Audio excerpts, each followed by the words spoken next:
Cinema शौकीन सबका स्वागत करता है। आज हम बात करने वाले हैं द टुमारो वॉर के बारे में। ये कहानी है डैन फॉस्टर की। डैन का एक छोटा सा परिवार है। डैन के परिवार में उसकी पत्नी है जिसका नाम है एमी और डैन की एक छोटी सी बेटी है जिसका नाम है मूरी। डैन अभी एक बायोलॉजी टीचर है, लेकिन टीचर बनने से पहले डैन ग्रीन बेरेट नाम के एक स्पेशल फोर्सेस में था और उसी समय इसने इराक में 2 जंग भी लड़ी थी। और डैन अभी अपने परिवार के साथ और अपनी जिंदगी से बहुत ही खुश था, लेकिन फिर सारी चीजें खराब हो जाती हैं जब डैन को पता चलता है कि भविष्य में लड़ाई छिड़ी हुई है और आज से 30 साल बाद ये दुनिया खत्म होने वाली है। इसीलिए सरकार को हर एक घर से योद्धा चाहिए जो कि भविष्य में जा करके लड़ सके। कहानी की शुरुआत होती है और हम आसमान से बहुत सारे लोगों को गिरते हुए देखते हैं और इसमें डैन भी होता है। और डैन आसमान से सीधा पानी में गिरता है और फिर पानी से बाहर आता है और उसके हाथ में एक बंदूक भी होती है। और यहाँ से कहानी 28 साल पहले चली जाती है और हम फिर से डैन को देखते हैं जिसके हाथ में बहुत सारी चीजें हैं क्योंकि आज उसकी बेटी मूरी का जन्मदिन है। और जब डैन घर के अंदर जाता है तो मूरी उसे देख के बहुत ही खुश होती है और ये दोनों बातें कर ही रहे होते हैं। तभी यहाँ पे डैन की पत्नी एमी आती है और एमी कहती है कि तुम्हारे पिता का फिर से ग्रीटिंग कार्ड आया है मूरी के लिए। और इस बात को सुनते ही डैन उस ग्रीटिंग कार्ड को कचरे के डब्बे में फेंक देता है और कहता है कि हमें उनके आशीर्वाद की बिल्कुल भी जरूरत नहीं है। फिर एमी डैन को ऑल द बेस्ट कहती है क्योंकि डैन अभी एक इंटरव्यू के लिए जा रहा है, क्योंकि डैन को विज्ञान में बहुत ही ज्यादा रुचि है और वो हमेशा से ही लैब में काम करना चाहता था और उसे पढ़ाने में बिल्कुल भी मजा नहीं आता। इसीलिए वो लैब में रिसर्च का काम करना चाहता है और आज उसे इंटरव्यू के लिए भी बुलाया गया है। डैन अपने सारे डॉक्यूमेंट्स लेकर के निकल ही रहा होता है और वो बहुत ही खुश नजर आता है। तभी डैन का कॉल आता है और उसे बताया जाता है कि अब उसे इंटरव्यू के लिए आने के लिए कोई भी जरूरत नहीं है क्योंकि ये नौकरी किसी और को दे दी गई है। और इस बात को सुनने के बाद डैन बहुत ही ज्यादा गुस्सा होता है और फिर घर के अंदर चला आता है और उदास बैठ करके फुटबॉल का मैच देखने लगता है। तभी फुटबॉल ग्राउंड में एक बड़ा सा ब्लास्ट होता है और इस ब्लास्ट के बीच में से कुछ इंसान बाहर आते हैं जो कि देखने में कोई सोल्जर लग रहे होते हैं क्योंकि इन सब के पास बंदूकें होती हैं। और इनकी टीम की मुखिया होती है लेफ्टिनेंट हार्ट। हार्ट सबसे कहती है कि हम भविष्य से आए हुए हैं और भविष्य में युद्ध चल रहा है इंसानों को बचाने के लिए। और भविष्य में जैसी चीजें अभी चल रही हैं, अगर वैसा 11 महीने और चलता रहा तो भविष्य से इंसानों का नामो निशान मिट जाएगा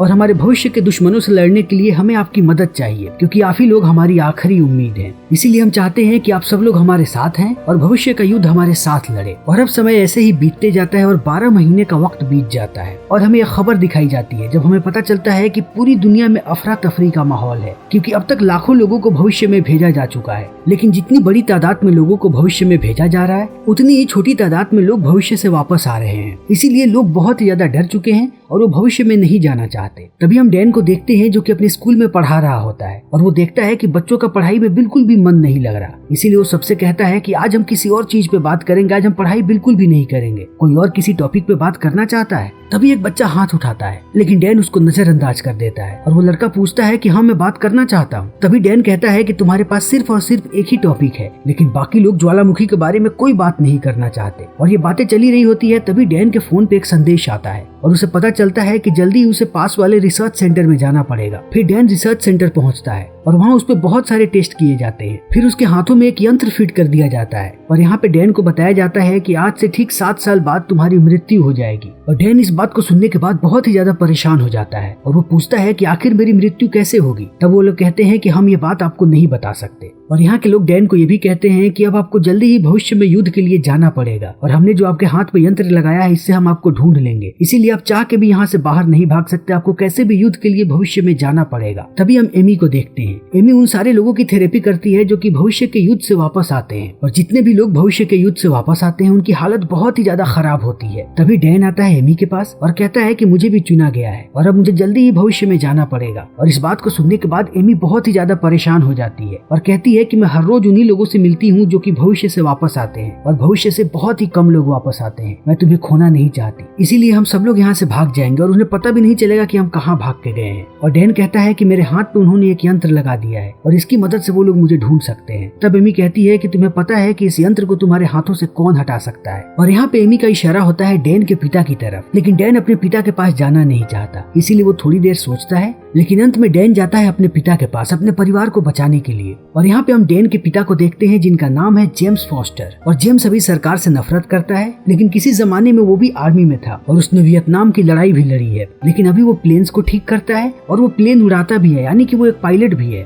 और यहाँ पे डैन जेम्स से कहता है कि उसे अपने हाथ का यंत्र निकलवाना है और जेम्स कहता है कि ये तो मेरे बाएं हाथ का खेल है और वो इस यंत्र को निकालने लगता है। तभी इन दोनों की बातें शुरू होती हैं और हमें पता चलता है कि जेम्स डैन और उसकी माँ को बचपन में ही छोड़ के के चला गया था। इसीलिए डैन अपने पिता से इतनी नफरत करता है और धीरे धीरे यहाँ पे पुरानी बातें बाहर आने लगती हैं और डैन को गुस्सा आ जाता है। फिर वो यहाँ से बिना इस यंत्र को निकलवाए चल पड़ता है और घर जाने के बाद एमी से कहता है कि उसने निश्चय कर लिया है, वो भविष्य में जाएगा और वो युद्ध लड़ेगा। और एमी इस बात को सुनने के बाद बहुत ही ज्यादा उदास हो जाती है और कहती है कि तुम्हें इस बात के लिए अपनी बेटी से अनुमति लेनी पड़ेगी। और डैन पहुँचता है अपनी बेटी मूरी के पास और कहता है कि मुझे 1 सप्ताह के लिए बाहर जाना है किसी जरूरी काम के लिए। लेकिन मूरी बहुत ही ज्यादा होशियार है, वो डैन से कहती है कि मुझे पता है कि आप भविष्य में युद्ध लड़ने जा रहे हैं। फिर डैन पहुंचता है रिसर्च सेंटर, जहां वो बहुत ही बड़ी भीड़ देखता है और यहाँ इन्हें बताया जाता है कि इन्हें जल्दी ही भविष्य में भेजा जाएगा। और यहाँ पे इन्हें सारी चीजों के बारे में बताया जाता है कि इन्हें वहाँ कैसे लड़ना है और किन से लड़ना है। इन्हें भविष्य में एलियन से लड़ना है, जिन्हें ये सारे लोग व्हाइट स्पाइक्स बुलाते हैं। और इसी बीच डैन की दोस्ती होती है एक आदमी से जिसका नाम होता है चार्ली। और चार्ली ने वातावरण शास्त्र में PhD कर रखा है, इसीलिए यहाँ पे ये दोनों अलग अलग चीजों के बारे में बात करते हैं। चार्ली यहाँ पे कहता है कि एक चीज यहाँ पे देखने वाली है कि हम जितने भी लोगों को चुना गया है सबकी उम्र लगभग 40 के बराबर है। और इसका मतलब ये है कि हमें आज से 30 साल बाद भेजा जा रहा है, क्योंकि 30 साल बाद हम में से बहुत सारे लोग मर चुके होंगे और इसीलिए हमारा सामना अपने आप से भविष्य में नहीं होगा। तभी यहाँ की लड़की बाकी लोगों से सवाल पूछती है कि अगर हमें पता है कि हमारा दुश्मन कौन है तो हम क्या उन्हें उस वक्त में जा करके खत्म नहीं कर सकते जब से उनकी शुरुआत हुई थी। तब यहाँ के लोग बताते हैं कि हमारे पास सीमित तकनीकें हैं, हमारा जो टाइम मशीन है वो सिर्फ एक ही दिशा में चलता है, हम बस आज से 30 साल बाद जा सकते हैं और वहाँ से इस समय में वापस आ सकते हैं।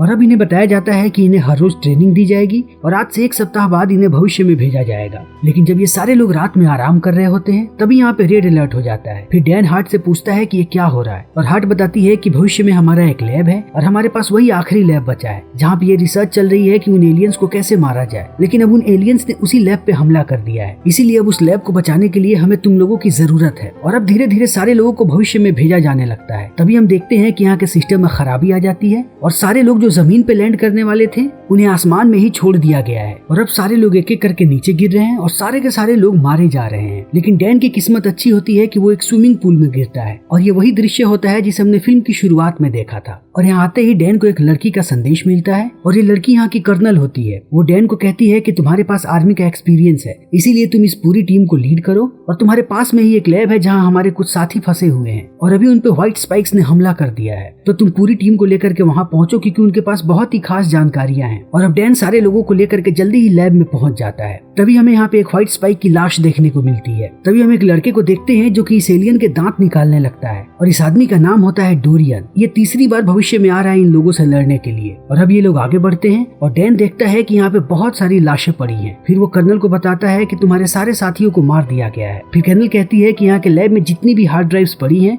उन सबको लेकर के जल्दी वहाँ से बाहर निकलो। फिर सारे लोग हार्ड ड्राइव्स लेकर के बाहर निकलने लगते हैं। तभी इन्हें कुछ आवाजें सुनाई पड़ती हैं और ये लोग जैसे ही ऊपर देखते हैं इन्हें पता चलता है कि ये सारे के सारे व्हाइट स्पाइक्स हैं और इन लोगों ने पहली बार व्हाइट स्पाइक्स को देखा है। और जल्दी ये सारे व्हाइट स्पाइक्स इन पे हमला कर देते हैं और ये व्हाइट स्पाइक्स बहुत सारे लोगों को मार भी देते हैं। तभी बाहर से सेना निकल पड़ती है इस पूरे जगह पे बॉम्ब गिराने के लिए और डैन की टीम को कहा जाता है कि यहाँ से जल्दी ये लोग भागें। और ये लोग भागने भी लगते हैं और इनके पीछे बहुत सारे व्हाइट स्पाइक्स होते हैं। तभी आसमान से बॉम्ब गिरता है और उस बॉम्ब की ब्लास्ट की वजह से ये सारे लोग बेहोश हो जाते हैं। और अब जब डैन की आंख खुलती है तो वो अपने आप को एक कैंप में पाता है और वो देखता है कि उसके पास सिर्फ चार्ली है। और जब ये लोग बाहर निकलते हैं तभी इनकी नजर पड़ती है डोरियन पे और ये लोग डोरियन से पूछते हैं कि बाकी लोग कहाँ हैं। तब डोरियन बताता है कि सारे के सारे मारे गए और इस बात को सुनने के बाद इन्हें बहुत दुख होता है और ये डोरियन से कहते हैं कि तुम तीसरी बार भविष्य में क्यों आए। तब डोरियन बताता है कि उसे कैंसर है और जल्दी ही वो मरने वाला है, लेकिन वो नहीं चाहता कि उसे कोई आम मौत मिले। तभी डैन को बताया जाता है कि उसे कर्नल मिलना चाहती है और डैन पहुंचता है कर्नल के पास और कर्नल यहाँ पे डैन का शुक्रिया अदा करती है कि वो बहुत ही जरूरी जानकारियां इनके लिए बचा करके लाया है।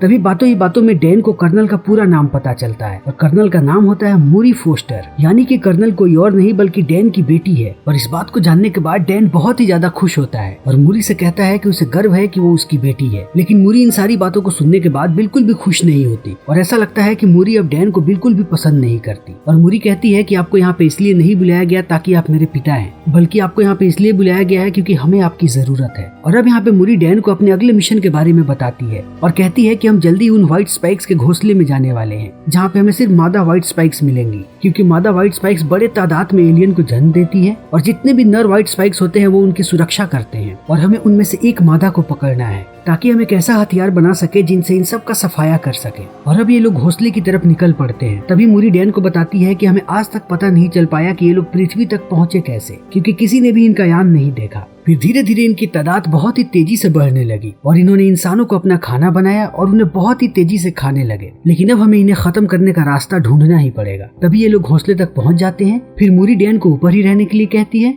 और खुद नीचे घोंसले में चली जाती है। और नीचे बहुत सारे लोग इस मादा व्हाइट स्पाइक को पिंजड़े में डालने की कोशिश कर रहे होते हैं और मूरी भी उसे पिंजड़े में डालने की कोशिश करने लगती है। तभी डैन देखता है कि सारे व्हाइट स्पाइक्स को पता लग गया है कि हम लोग उनके घोंसले पे आए हैं, इसीलिए वो बहुत बड़ी तादाद में इधर ही आ रहे हैं। इसीलिए डैन भी नीचे चला आता है। फिर सारे लोग मिलकर उस मादा व्हाइट स्पाइक को पिंजड़े में डाल देते हैं और एक हेलीकॉप्टर उसे लेकर के यहाँ से जाने लगता है। लेकिन बाकी हेलीकॉप्टर्स को व्हाइट स्पाइक्स ने नष्ट कर दिया है। इसीलिए मूरी और डैन अब एक गाड़ी में बैठ करके यहाँ से जाने लगते हैं और अब ये लोग जा करके रुकते हैं समुद्र के किनारे। और यहाँ पे मूरी बहुत ही ज्यादा गुस्सा होती है डैन पे और कहती है कि जब मैंने आपको ऊपर रहने के लिए कहा था फिर आप नीचे आए ही क्यों। और डैन कहता है कि मैं अपनी बेटी को मरते हुए नहीं देख सकता, इसीलिए मैं अपनी बेटी को बचाने आया। और अब डैन कहता है कि आखिर तुम मुझसे इतनी नफरत क्यों करती हो। तब मूरी कहती है क्योंकि आप हम लोगों को छोड़ के चले गए। जब मैं 12 साल की थी तब आप मुझे और मोम को छोड़ के चले गए और जब मैं 14 साल की हुई तब आपने मोम से तलाक ले लिया और जब मैं 16 साल की थी तब मैंने आपको आखिरी बार हॉस्पिटल में देखा और उसी समय आपकी मृत्यु हो गई। और यहाँ पे मूरी बहुत ही ज्यादा भावुक हो जाती है। और अब ये सारे लोग पहुंचते हैं अपने आखिरी लैब में। ये लैब बिल्कुल पानी के बीचों बीच है। यहाँ पे इन लोगों ने मादा व्हाइट स्पाइक को जंजीरों से बांध रखा है और ये लोग इस पे रिसर्च कर रहे हैं कि इन्हें मारने के लिए ये कौन सी टॉक्सिन बना सकते हैं। और मूरी इसका ब्लड सैंपल लेती है और उस पर रिसर्च करना शुरू कर देती है। तभी यहाँ डैन आता है और मूरी उससे बताती है कि हमने अगर इसकी टॉक्सिन बना ली तब भी हम सारे एलियंस को नहीं मार पाएंगे, क्योंकि अब हमारे पास वैसी सुविधा नहीं है कि हम इस टॉक्सिन के बहुत सारे कॉपीज बना सके। इसीलिए इस टॉक्सिन के बनते ही आपको अपने समय में वापस जाना पड़ेगा और इसकी बहुत सारी कॉपीज बनानी पड़ेंगी। फिर उस समय एलियंस जैसे ही इंसानों पे हमला करना शुरू करेंगे उससे पहले हमारे पास उन्हें मारने का हथियार होगा। और यहाँ पे डैन कहता है कि आखिर मैं ही क्यों। तब मूरी बताती है क्योंकि आप मेरे पिता हैं और मुझे अपने पिता पे बिल्कुल भरोसा है कि वो इस काम को अंजाम देंगे। और यहाँ पे मूरी की रिसर्च चलती रहती है और हजारों असफलताओं के बाद मूरी को सफलता मिलती है और वो एक टॉक्सिन बना करके डैन को देती है और कहती है कि अब आपको समय में वापस जाना पड़ेगा। लेकिन डैन कहता है कि मैं तुम्हें छोड़ के यहाँ पे नहीं जाऊंगा। लेकिन मूरी उसे बहुत समझाती है। तब वो कहता है कि वो वापस तो जाएगा लेकिन वो तुरंत यहाँ पे वापस आ जाएगा इसे बचाने के लिए। तभी मादा व्हाइट स्पाइक होश में आ जाती है और वो जोर जोर से चिल्लाने लगती है और धीरे धीरे यहाँ पे चारों तरफ व्हाइट स्पाइक्स भर जाते हैं।